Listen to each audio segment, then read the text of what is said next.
प्रत्याशी रही है। डॉली शर्मा कांग्रेस की प्रवक्ता है, मेरी पहचान मेरी पार्टी से है।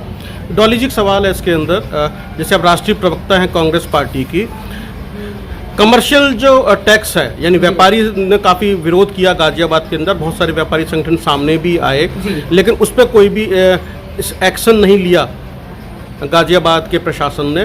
तो कांग्रेस पार्टी किस तरीके से देख रही है, क्या कुछ ऐसा करेगी कांग्रेस पार्टी? देखिए, मेरे भी संज्ञान में आया है और मैं कुछ व्यापारी भाइयों से मिलूंगी, इसको अच्छे से समझूंगी और समझने के बाद कोशिश करूंगी कि इस मुद्दे पर जहां तक जो भी हम अपने व्यापारी भाइयों के लिए कर पाए वो हम करेंगे, जहां तक भी जो मदद हमसे हो सके।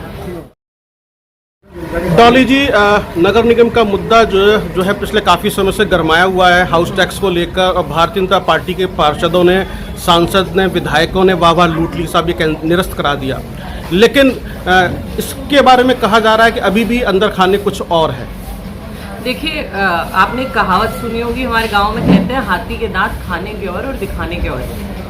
तो यहाँ खाने के दांत तो ये हैं कि नगर निगम में आज भी जिस तरीके से इन्होंने कहा था 300% तक का हाउस टैक्स बढ़ाने का ऐलान किया था, 300, और उसको इन्होंने एकदम से एक मीटिंग बैठाई, एक बैठक बिठाई और उसके बाद कह दिया कि हम इसको हाउस टैक्स को वापस लेते हैं, और दिखाने के दांत तो वापस हो गया जी, लेकिन खाने के में अभी भी जब पोर्टल पे जाते हैं, गाजियाबाद की जनता जब पोर्टल से टैक्स भरने जाती है तो उसको आज भी उसी बढ़े हुए दाम पर टैक्स भरने को मिलता है।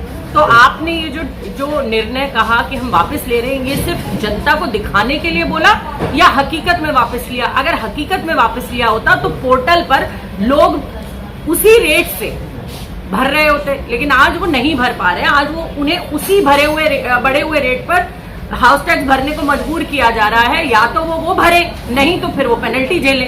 तो गाजियाबाद की जनता आज परेशान है। भारतीय जनता पार्टी को खुद नहीं पता कि बोल क्या रहे हैं और कर क्या रहे हैं। मेरी ये नगर आयुक्त जी से भी और मेयर साहिबा से भी मेरी ये विनती है कि गाजियाबाद की जनता को राहत दीजिए। अगर आपने कहा है कि आप हाउस टैक्स वापस ले रहे हैं तो उसको पोर्टल पर भी ठीक करिए, नहीं तो हम यही समझेंगे कि आपने सिर्फ और सिर्फ गाजियाबाद की जनता को जिस तरीके से लगातार आप छलते आ रहे हो, आपने फिर वही छलने का काम किया।